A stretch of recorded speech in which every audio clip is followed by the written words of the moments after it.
Hello, Rick. Oh, and hello Glad to from see you back. iPhone.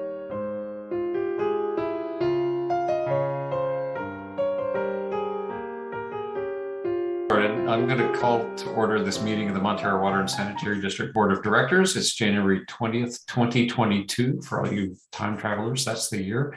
And it is 7:31 p.m. Tracy, could we have a roll call, please? Okay. Director Boyd, Here. Director Decker, Here. Director Harvey, Here. Director Lohman, Here. Director Carter. Yes, here. All right, thank you. Well, let's see, President's statement tonight. Let me start off with something fun. We've had some rain, as you might have noticed, and our water year is looking better, but we're still in a drought, believe it or not. And it's still good to be in a community where the community has learned to be water wise and is really setting an example. And let's keep that up. It's always a good time to be water wise. In other news, hopefully by now, most of you have heard, but in the almost 5-year lawsuit that Half Moon Bay dropped on us and on Granada Community Services District, the issue at hand was the pipeline system that connects Montara, Granada, and Half Moon Bay to the plant. Half Moon Bay, after over 40 years of being part of our joint powers authority agency known as the Sewer Authority Mid-Coast, decided to announce that they no longer believed that they got any benefit from the intertype pipeline system. And so they sued. It was the downside to the residents of Montara Water and Sanitary District and Granada Community Services District could easily have been a doubling in what it would cost for our participation in the Sewer Authority Mid-Coast side. And in a preliminary ruling last week, the court, after having heard all the arguments, gave a preliminary ruling that no, the language of the contract is plain. Everybody participates in all aspects of the system.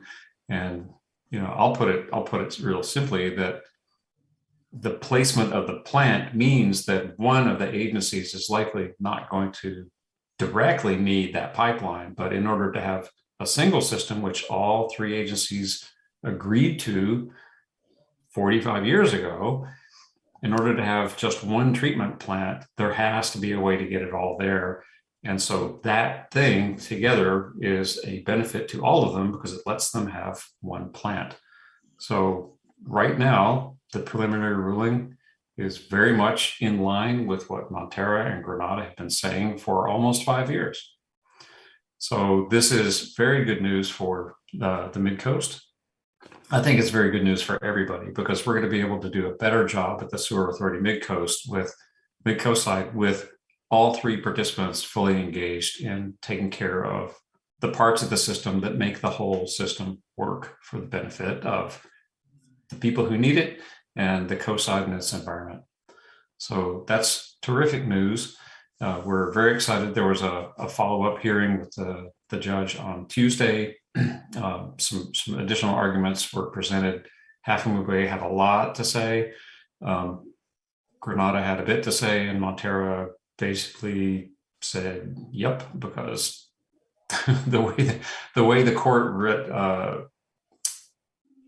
put out the preliminary ruling, it looked very much in agreement with the position that we've steadfastly been presenting with Granada, that we're all in it together.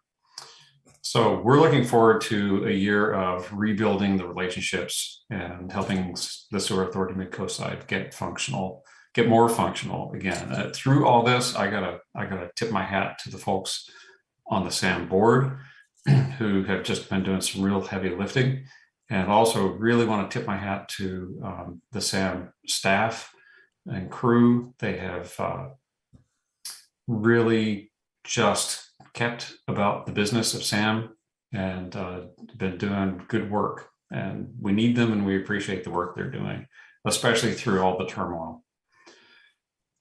All right, let's go to oral comments for items other than those on the agenda. Let's start with Greg and then let's go to Catherine. I have a couple of questions and then maybe a comment.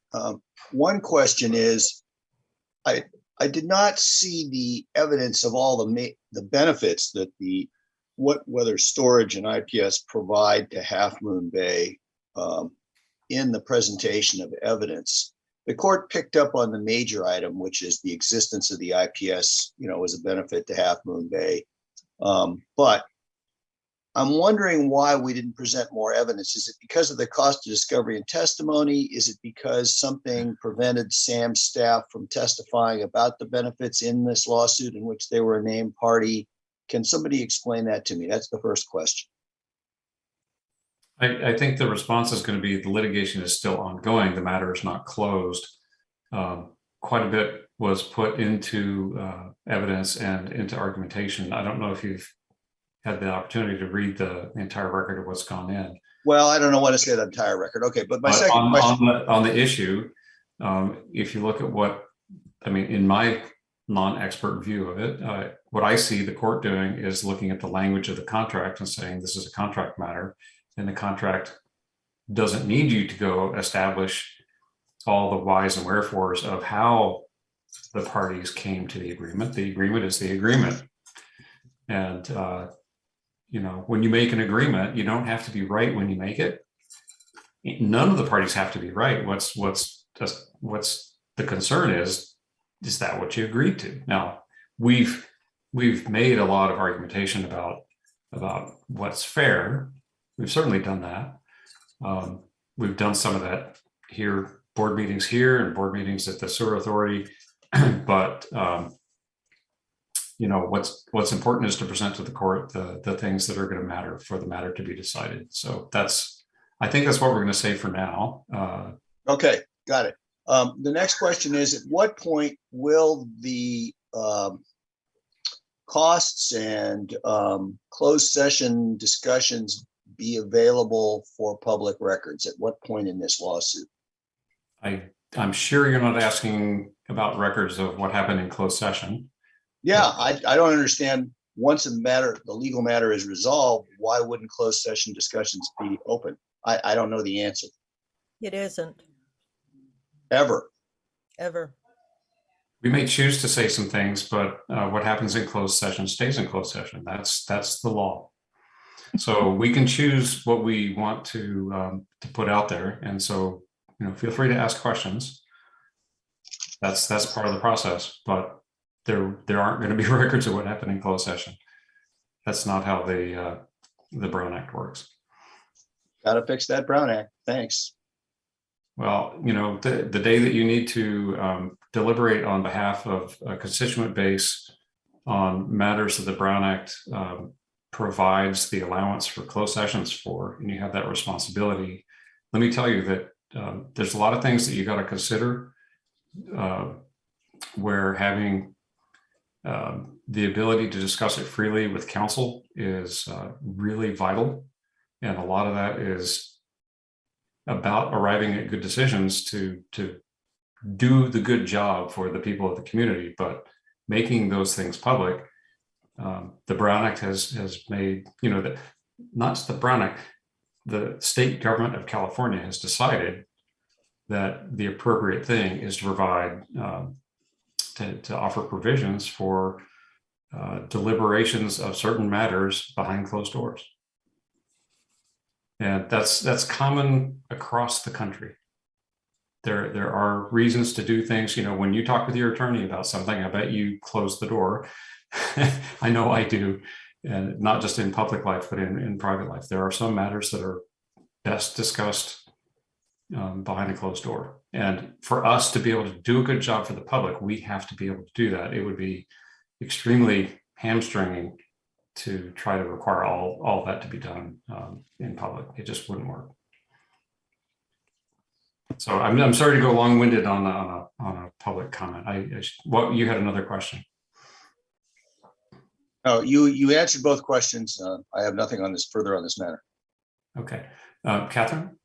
Yeah, I wanted to note that Scott posted our response, and I think you also posted the Judge judge's tentative ruling to next door for the public.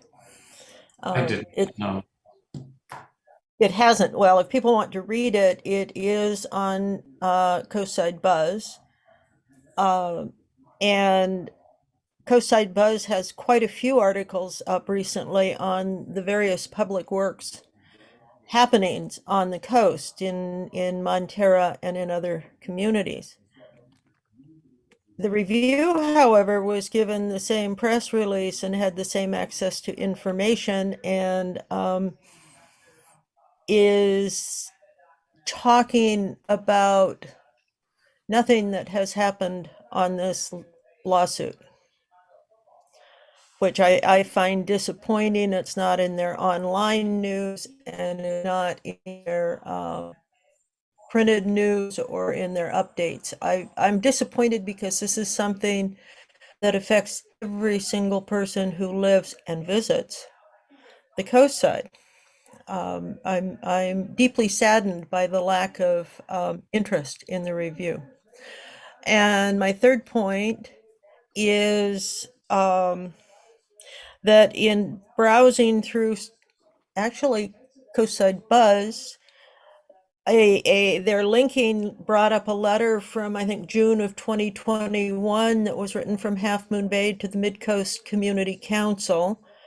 I have asked to have that distributed to the board, and I sent it to you too, Greg, just in case you didn't have it at hand, and I'll be happy to send it to anybody else who's interested. It lays out fairly well the Half Moon Bay argument from in their briefs. And so it does give their point of view. I think if you read between that letter to the Mid-Coast Community Council and the judge's tentative decision, you can see how the judge arrived at his decision. It's pretty clear. And thank you, Greg, for having gotten that on the agenda and posted at MCC. And I look forward to your comments at MCC after you've done after the decision is final, and before the appeal. Could I just mention and follow up that I was able to get a letter to the editor posted in the Half Moon Bay Review on the recent almost overflow at Sam. But in my concluding paragraph where I pointed out that this demonstrated the benefit of the IPS to Half Moon Bay, the middle sentence was pulled out without comment to me. And the letter was published with that sentence missing. And I couldn't understand why the editor of the Half Moon Bay Review would pull out a sentence regarding the lawsuit. And what did it say?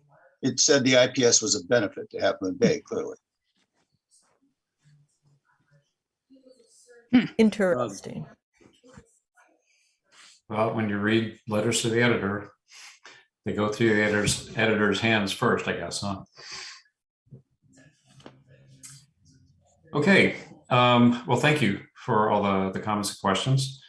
Let's go to the first thing on the agenda, which is new business item 1, review and. I had my hand raised. Oh, I'm sorry. I didn't. That's okay. I see the clapping. I didn't take that as a hand raise. Okay, Carla. Where did that damn raise Don't hand? worry about it. Okay. I just had 2 questions, and it's also about the lawsuit. But Greg, I'll just quickly say to you that they have guidelines. It has to be under a certain amount of words. But even on an obituary, Clay tried to reword mine once, and the client was paying for it. So they do try to play nice with all the Half Moon Bay people. Anyhow, 2 questions, and this could be to anybody on the board, probably Scott. And one thing is, how long ago was the deficiency of the electrical building at Sam brought up? It was, I think, back during the Beechwood lawsuit, was it not? But Half Moon Bay didn't want to fund any capital improvements at that time. There was a study done in 2012, so it was prior to that. So it's been a long time, and now they're suddenly hurry, rush to fix it. When you say deficiency, though, let's not get too simple about it, because there are a number of issues, some of which have been addressed, some which remain. Things like the generator being below sea level could be an Yeah. issue if the plant gets inundated with, say, a tsunami. But that's one of those things where moving it would be very expensive. Mm-hmm. And it's not a simple matter. And it's one that we started discussing, and we've had some difficulties getting things done. So that one is not advanced. I'd be a lot happier if we had reached an accord on that one, but we have had some good amount of electrical work done that was necessary, and there remains more to be done. It seemed very concerning to me, and I did watch their most recent meeting, and it sounded like they're going to fast forward or fast track that particular part of all the delayed capital improvements at that plant. But anyway, I liked what you say about what happens in closed session stays in closed session, like Vegas style. But is there any chance that you could at least say yes or no if maybe part of the judge's ruling had been because the issue of the December 13th storm helped out Half Moon Bay coming, from the overflow because of the wet weather storage tanks over at the Burnham Strip. So if you can say whether or not that they presented that to the judge as part of their reason why it does benefit Half Moon Bay, and maybe that helped tip the scales, if you know. Otherwise, that's just my guess. But and then the third question I have is, will MWSD ever publish the combined legal expenses to defend this lawsuit once it's all said and done? Let me ask Christine, if I recall, most everything was into the judge before that rain event. Yes. Everything had been in almost a month and a half prior. Okay. So there's a matter of timeliness on that. On the costs, we'll have to see. I know that Sewer Authority, Midcoast is planning to get some numbers together. Okay, thanks. That's all I want to know. Yeah, I mean, I'll just say that what went out in the press release, I'll stand by. We saw a lot of money wasted, a lot of time, a lot of opportunity. So it's time to rebuild the relationship and get things back to where we're spending money on doing the business of the Sewer Authority. I thoroughly agree. Thank you so much, Scott and Catherine and Rick, for putting up with it all this year. Bye. Thank you, Sid. Yeah, that's been heavy lifting for sure. Okay, looking carefully. I see no more hands. All right, I see Catherine bidding on something. Maybe is that no? It's not a bid. No, I'm just holding my head up. It's Because you're not careful, the items can be sold, and you'll have to pay for it at the auctioneer's yeah. table. Usually, you hold up a number. Oh no, this is the really expensive bidding where it's just. Yeah, no, I don't go to those. All right, let's go to new business item 1: review and possible action concerning water system capital improvements program implementation. Yeah, thank you. So this item is mainly for information to the board. We haven't presented a large capital improvement project this fiscal year yet.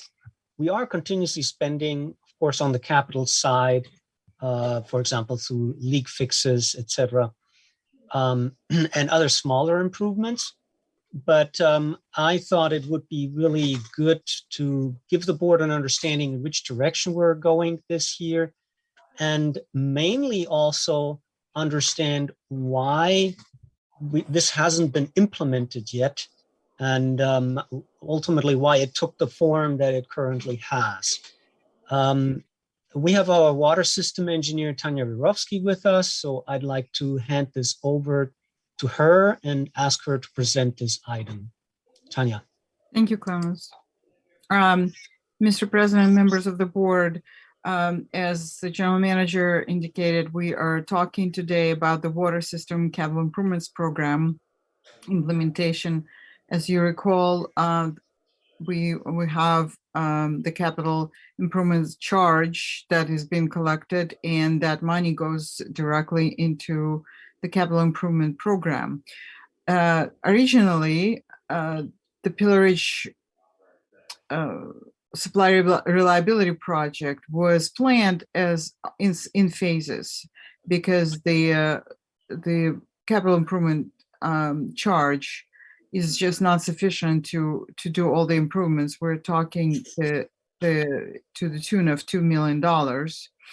And so we planned this project as a multi-year staged project. However, while this was all being planned and designed, the Department of Water Resources issued a small community drought relief program that includes $192 million of funding that is currently available for projects that provide immediate and near-term water supply reliability benefits, which this project was always planned this way. So it's actually a perfect fit, which is rare. And it aims to improve small communities' drought and water shortage resiliency and preparedness. So the money is available now and was part of the Budget Act of 2021. And it aims to implement these projects for small water suppliers and rural communities. So we reviewed carefully, staff reviewed the grant requirements, and we repackaged the project and pulled in the improvements that we were planning for next fiscal year into this package. The district is eligible to apply for this grant for funding. There's really no limit on a single grant. We're hoping to get the entire project funded. And the district is located in the county that is included in the governor's state of emergency proclamation. San Mateo County is included. And the mission of this funding program is so well aligned with the current needs, as I said, that at Pillar Ridge, that we thought this would be a slight delay and repackaging would be warranted, provided we would be eligible to apply, which we are. This is somewhat similar to the shovel-ready projects that we had a few years back from the federal government funding, which unfortunately the district wasn't qualified for, but this was all large projects. However, this is a state program that the district is amply qualified, and the applications are processed as received. So it's a first come, first serve. So we're kind of hurrying into it. The funds and then it's available until the funds are exhausted or committed, and or December 20th, 2023, whichever comes first. The grant program also requires that the project be implemented by June 30th, 2024. So there are two brackets, two deadlines that are important for compliance. CEQA compliance is required. The CEQA exemption process needs to be initiated prior to the submission of the grant application, which we're doing, working on that right as we speak. And what this would allow us to do is to improve the entire district's water supply reliability by rehabilitation of the groundwater supply wells at Pillar Ridge. As you well know, the aquifer at Pillar Ridge has very strong drought-resistant characteristics. However, the rate at which the water is being extracted is impeded by the existing infrastructure. So the wells would need to be rehabilitated and a new transmission main access points to optimize the existing groundwater supply and capitalize on its drought and resiliency will be installed. The other part, a really big element of the program is the rehabilitation of the existing treatment plant. Your staff is spending an exorbitant amount of time working with this dilapidated old treatment plant, and it's not optimized for water quality issues that are present now, and the flow capacity limits the well's ability to operate at their rated capacity. So we have these two limiting factors, which will be removed by this project. The treatment plant will then produce high quality effluent, and it will provide we will provide treatment redundancy, and that would in turn increase water supply reliability, allowing more capacity to be utilized from the existing wells. The treatment plant also will be upgraded as far as the electrical systems, which again will increase the resiliency of the installed facilities. And then we will also address the existing treated water tanks. They are undersized and old. Let's face it, they're very critical for Pillar Ridge water supply and fire protection. However, they need to be upgraded as well. So that would allow the district to increase its operational flexibility. We will also include the replacement of the existing hydropneumatic system.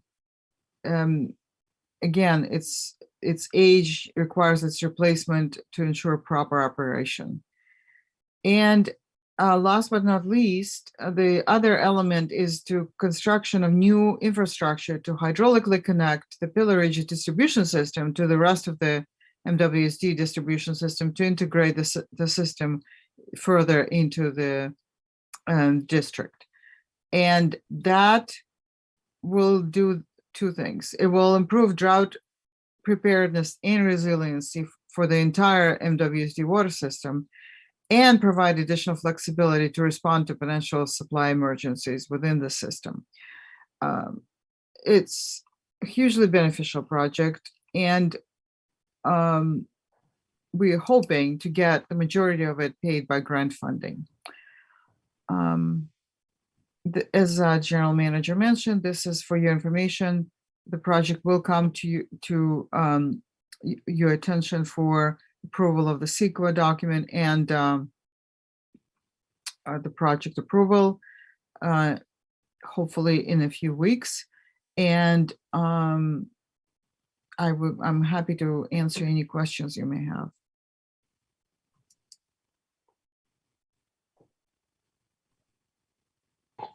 Scott, you're still on mute. Let's go to Lisa, you had your hand up. Yeah, I did. There it goes. I had a few questions. Is a CDP required? We will apply for an exemption because it's the CEQA exempt. And so once we get the exemption from CEQA approved, we will apply for a CDX. And how long will the water treatment plant and the tanks be offline, roughly? Good question. The idea is to construct it this year. How long, we haven't really planned the precise, and of course we don't know what the contractor is going to do, but the idea is to minimize the outages as much as possible. The units that will be brought in are such that they can be plugged in. So we will be removing one unit and putting the new one in. So the work, there will be minimum disruption. We can also, the valve configuration is such that we can pressurize the Pillar Ridge system through the Montara system. So we can utilize that during any tank construction, for example. Yes. When we've connected that way in the past, we were told to throttle that valve down, kind of. Will we have that kind of restriction during this long? But that was all. You don't have to answer it. I just wondering how this would work. The valve restriction is ultimately, we don't have to consider the valve restriction any longer. We will do it for operational benefits. It simply avoids water hammers, for example, things like those. but we're able to throttle the valve appropriately and pressurize the system appropriately. Okay, so these new storage tanks, best I can figure, the existing tanks are about 8 feet. They're going to 11, so 3 feet taller, let's say, than the existing tanks. And so for aesthetics, can the tanks in the building be painted a natural muted green to blend with the Pillar Point bluff background? Do I recall that you guys had some tank that just disappeared into the hillside because the color, was that one of your tanks? I don't know where I saw this. Maybe it was in Pacifica. That's absolutely should be considered and discussed with the community. I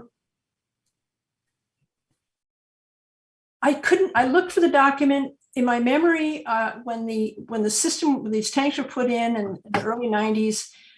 They were told to make them short and squat for aesthetic reasons, and I can't find that anywhere. But that was my memory of it, and so you really can't see them unless you're on the bluff above. But anyway, they will be taller, and I've been working over the years on getting management here to paint our buildings. They're using this really nice dark muted green color that just sort of makes it disappear, and so we'll have those painted to match. Anyway, that would be nice. I didn't know if you needed to be at least the roof to be white for heat reasons, but anyway, I just wanted to put that in, that we're all into the green here. Okay, well, thank you. We have, Lisa, we have painted our tanks in different colors. For example, the Alta Vista tank is dark green, so it blends in with the environment. Our schoolhouse tanks are a little bit in a different surrounding and have a bit different color. So we adjusted accordingly, and the goal, of course, is to essentially blend them in as much as possible. Yep. So yeah, what I'm asking you to blend them into is the bluff, not the houses on the other side. Since you're getting this grant funding, I just throw this out here. Have you considered some kind of a catchment wall or something to protect this equipment from the landslide prone hill above? We had most recently in 2006 a mudslide there, and it took the fence out and filled that perimeter ditch, and it stopped short of damaging any of the equipment. It was just like, I've got pictures. But anyway, since you have the funding, I just thought you might consider something like that. We have something like that behind the clubhouse. I don't know how good it is, but anyhow, just throw that out there. That's all I have. Thanks. Thanks, Lisa. Thank you. Thank you for the questions and suggestions. Let's see, hands still up. Catherine?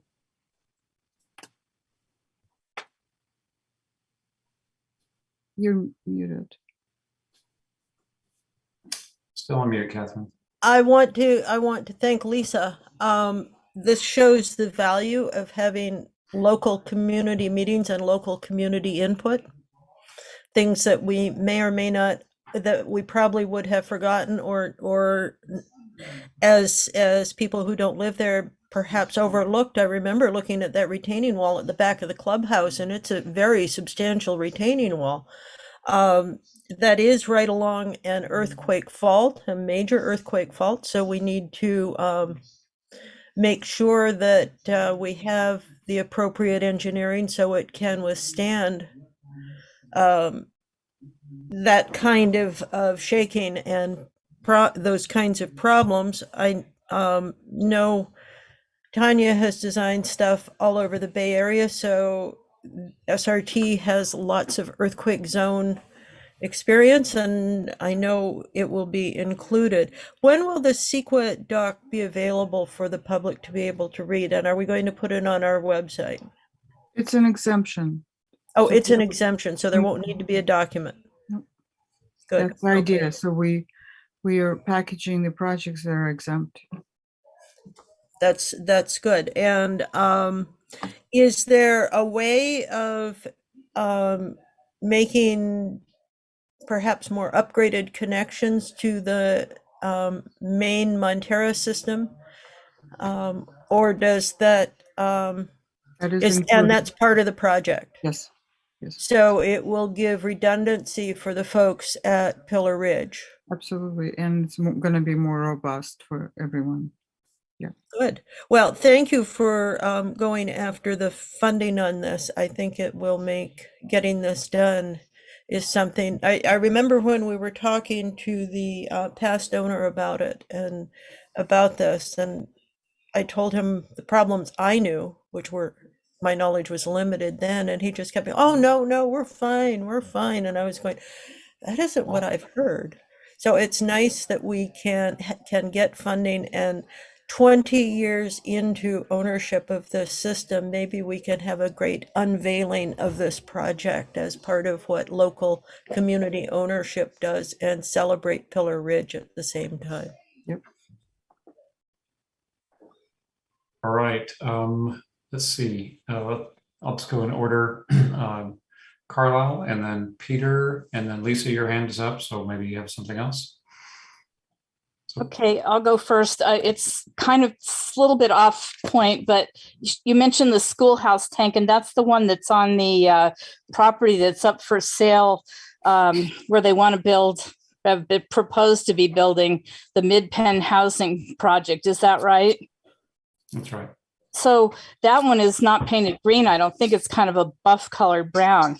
But I was recently approached by several people about that vacant lot and the sign that went up, and you still have only an easement on there. So since it's up for sale, I wondered if you considered buying that property. That's it.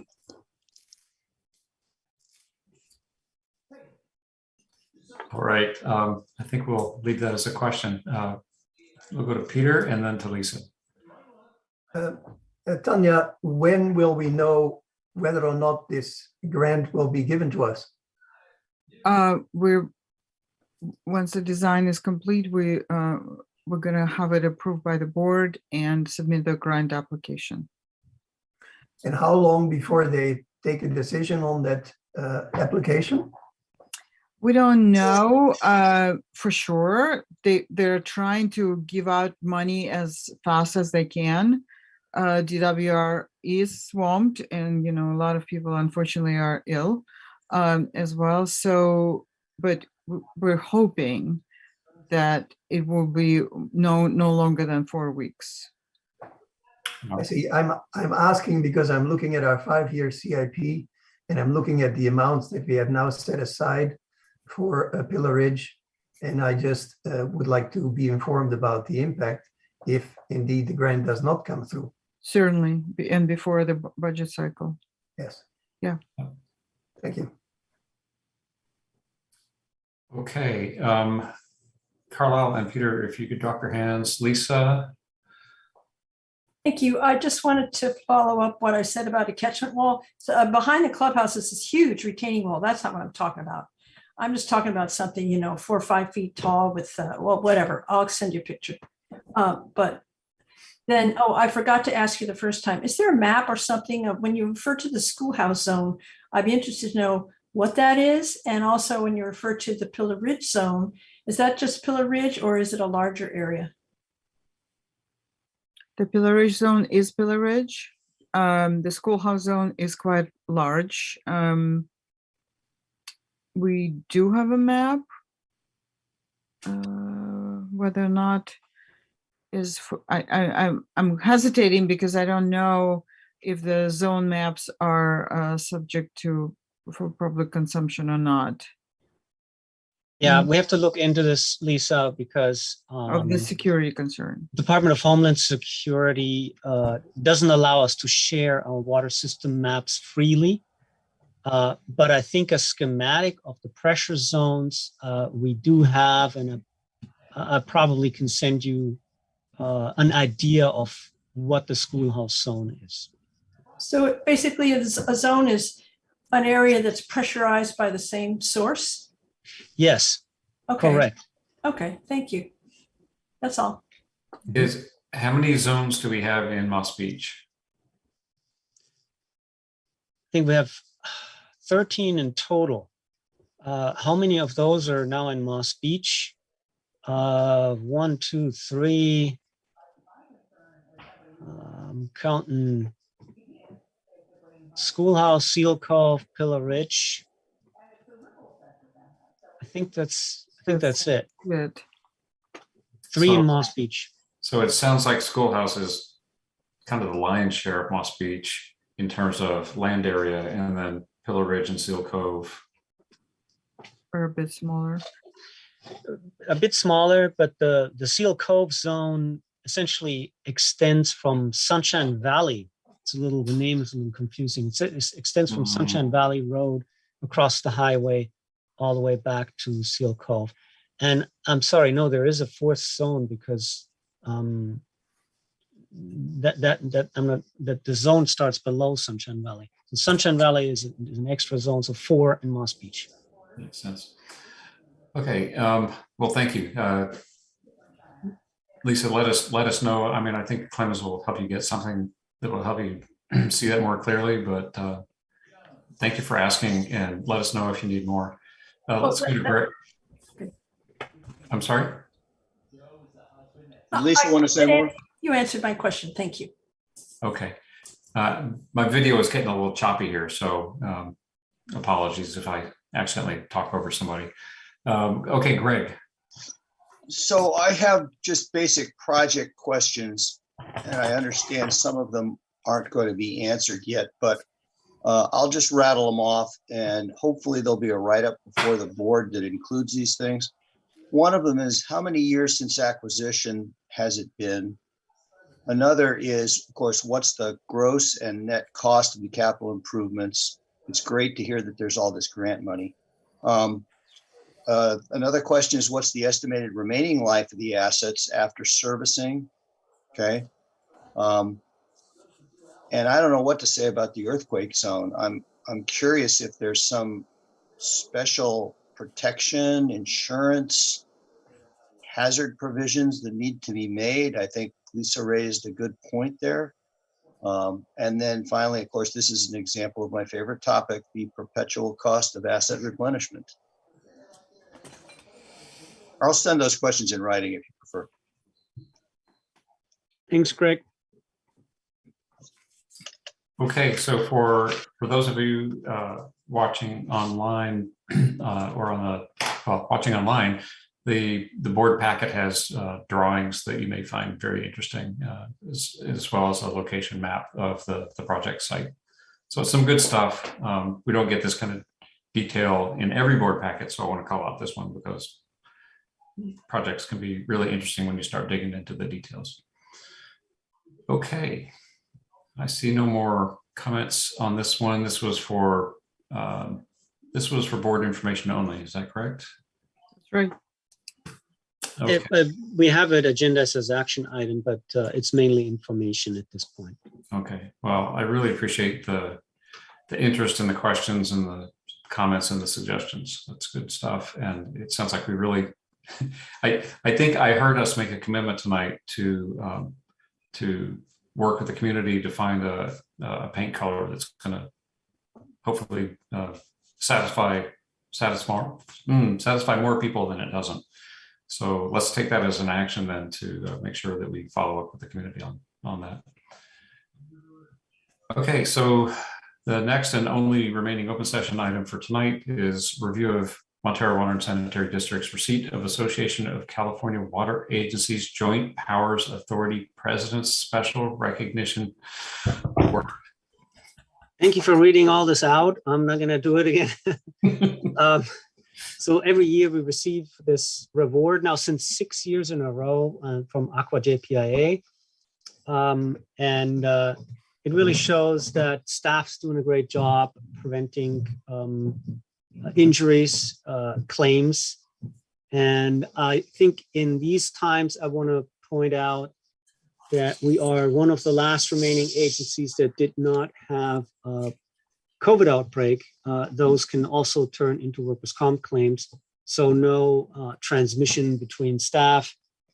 This is really a thank you for everyone who is in the office every day, taking precautions, and the field workers being aware of safety at all times.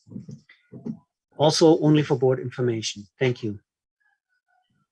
Well, thank you for sharing this with us, and as well about the positive result of good attention and practices on behalf of the staff and crew.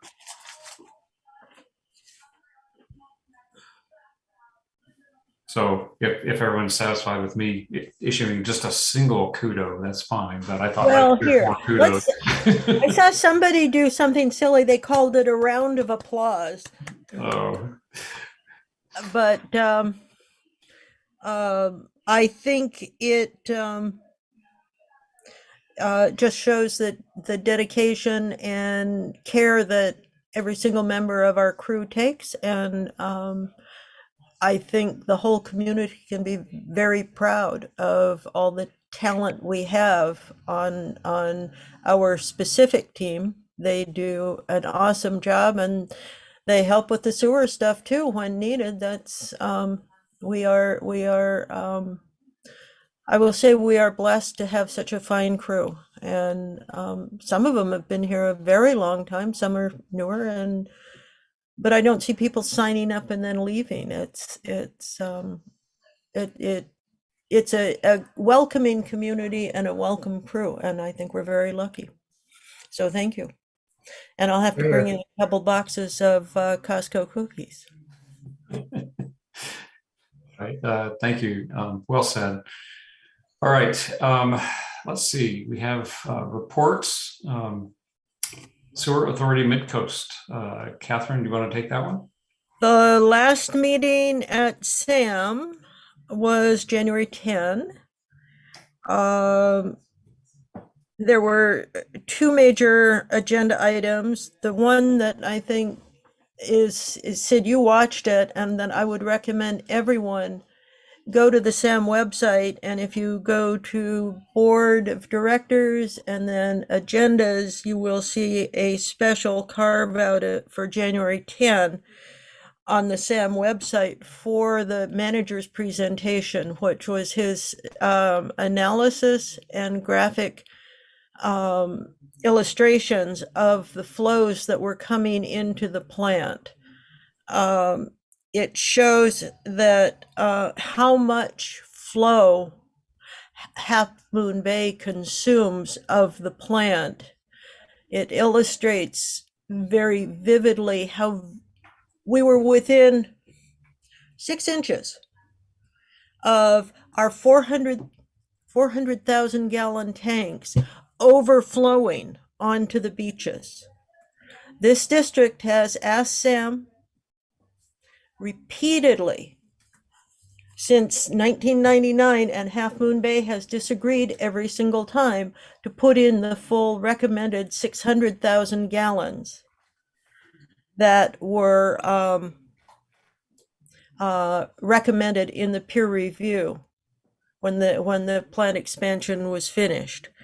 There is, and you can see it on Pacifica Riptide, a report from the San Francisco PUC that talks about upcoming storm events, and they say storm flows, their estimate is that storm flows are going to remain about normal, but we're going to get some real big ones.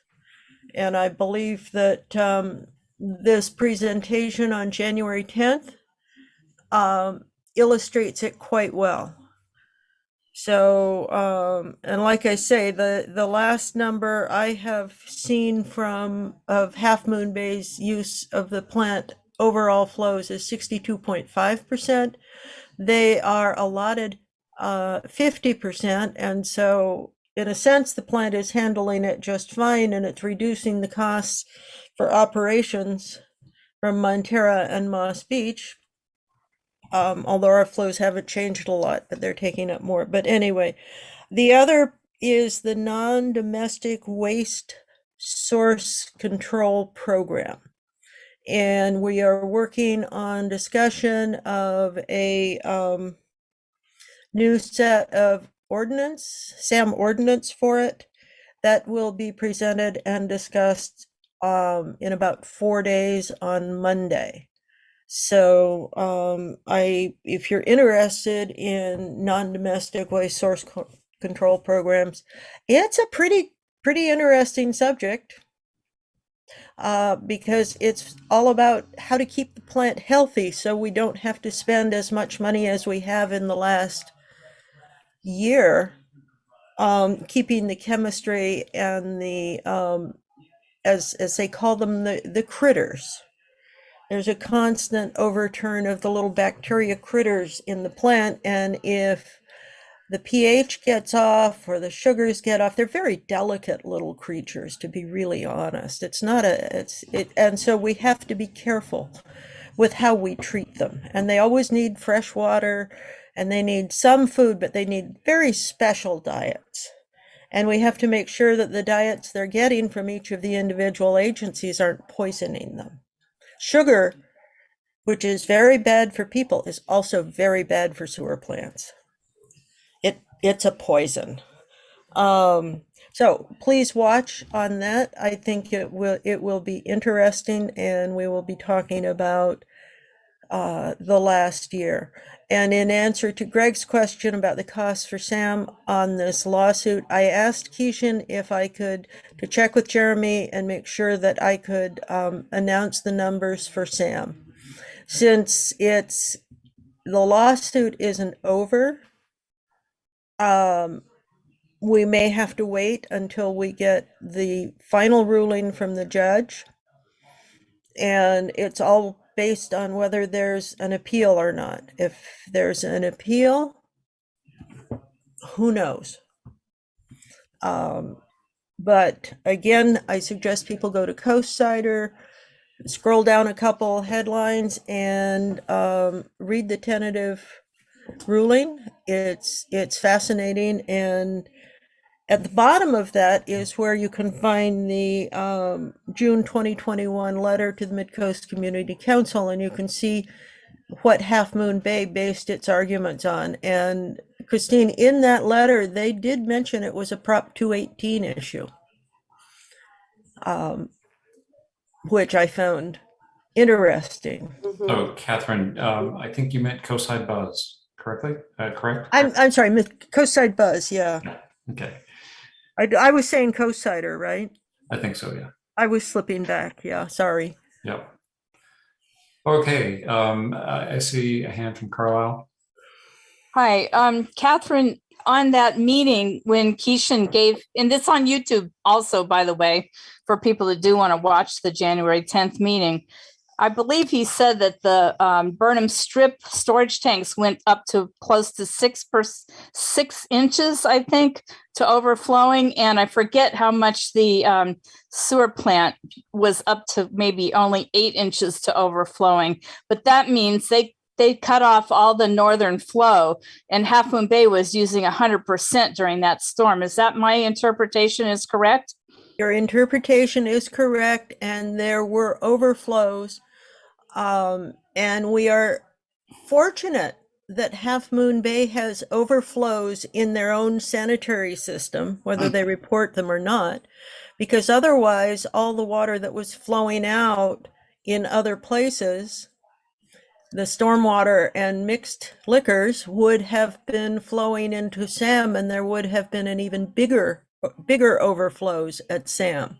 But I saw the article in the review that said they have a $9 million stormwater project that they can't fund right now. So that's why I was thinking, I think it's Rick's going to be on the ad hoc committee, but it did sound from listening to that meeting that Half Moon Bay is going to try to get the sewer plant to take care of their Pilarcitos Creek overflow issue. So I hope we don't have to get roped into that. Thank you. Jim, I can. Jim had a word he wanted to get in. Let me squeak a word in.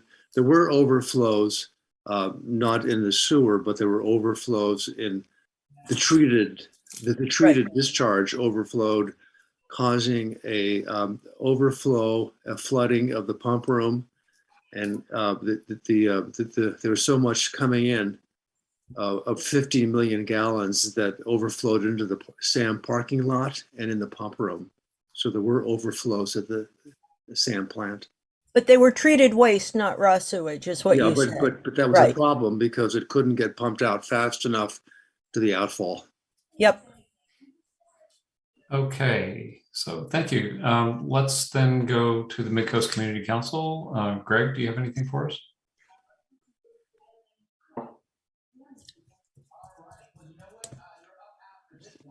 Greg, we can't hear you. Greg may not have anything for us. That's a blessing, huh? The article in Coastside Buzz is called Sewer Lawsuit, Court Denies Half Moon Bay Summary Judgment, quote, does not find this interpretation of the JPA to be reasonable. That's where I had Michelle put the court's ruling. On the various topics, I had a meeting this week with a company called AquaCycle, which makes modular treatment, small units to drop BOD and COD. One of their specialties is small breweries. I'll just put that out there. I'm going to be doing more research on what the demand we have from gallons of breweries is and what possible applicability that technology might have before I make any suggestions to anybody. I have also been in touch with the Regional Water Quality Control Board. I've now gotten 3 contacts and 3 separate sets of procedures for reporting spills to the Regional Water Quality Control Board by citizens. And I intend to publish that. First, I'm going to have them review what I write up about what they told me, since they gave me 3 separate sets of instructions. That's relevant because there are people in both Half Moon Bay and Pacifica who believe that there are spills that are not reported. So I'm hoping to have citizens be able to do something separately. At the MCC, we spent a lot of time last meeting on the Connected Coastside final draft. We have a letter that we've drafted, which is an attempt to come up with some consensus among the council. And it should be obvious that there are dissenting opinions and extra opinions on many aspects of Connected Coastside, but there's a letter that we're going to be discussing and hopefully adopting. And then there will be other people probably sending in additional comments about the whole Connected Coastside, which is also known as the Comprehensive Transportation Management Plan. So that will be hopefully a fairly short discussion at this meeting. Then we're going to have a very long discussion on off-leash dog walking. There's a huge amount of emotion and interest on this, just looking at the emails the MCC is receiving. And so that should be an extended discussion leading toward a request for a letter to endorse the permit that they're asking for, which is for a 1-year off-leash pilot on both Quarry Park and Pillar Point Bluff. If I were to guess, I would say the Pillar Point Bluff is less likely to be agreed than the Quarry Park one. And then on January 25th, we have an open meeting for the community to talk to the consultants in the county about the risks of wildfire here. The specific venue in question is El Granada, but of course, what happens in El Granada will not stay in El Granada. So the discussion could range further afield. The concern that some of us have is that the consultants hear accurately the scope and severity of the risk that the community perceives. And there's a bunch of technical stuff that also is going to be discussed, I'm sure. And I think that's it for the MCC, unless there's any questions. Carl, I see your hand up. Is it still up or up now? Actually, I was thinking of a question, but it was still up from the last time. Greg, I saw that letter on the MCC website that I guess Dave Olson drafted, and it didn't mention at all what was brought up at the last meeting about the fact that in Lake County, a judge overturned an approval of a big, large complex of condominiums because they hadn't taken enough information into had not Evacuation. Yeah, the emergency evacuation had not been completed to what his consideration was, satisfactory. I'll double check that, Sid, but I'm pretty sure we have something in there about the fact that this didn't treat evacuation. Well, they said they didn't treat it, but I think that they should mention that lawsuit specifically because that's court precedent now. Anyway, it would look like a real milquetoast letter to me. I'll send my own in, but thank you. I know you and I can work on it together, Sid. I've got a letter up my sleeve too. Okay. Oh my God. I want to see a letter between Greg Diegas and Carlisle and Young. Understated, it will not be. Oh, and Catherine, I can't find that. You were referring to some letter about Half Moon Bay's position. That's not I'm Half posted. Moon Bay. I'll send it to you. Yeah, thanks. That's not on Coastside Buzz where I put the No, decision. it was at the bottom of. It was Hey, a well, link at the bottom of. All right, everybody, we can do our letter writing and such later. It's an interesting community we live in, isn't it? All right, CSDA, LAFCO, anything there? Rick, Still we on can't mute, hear Rick. you.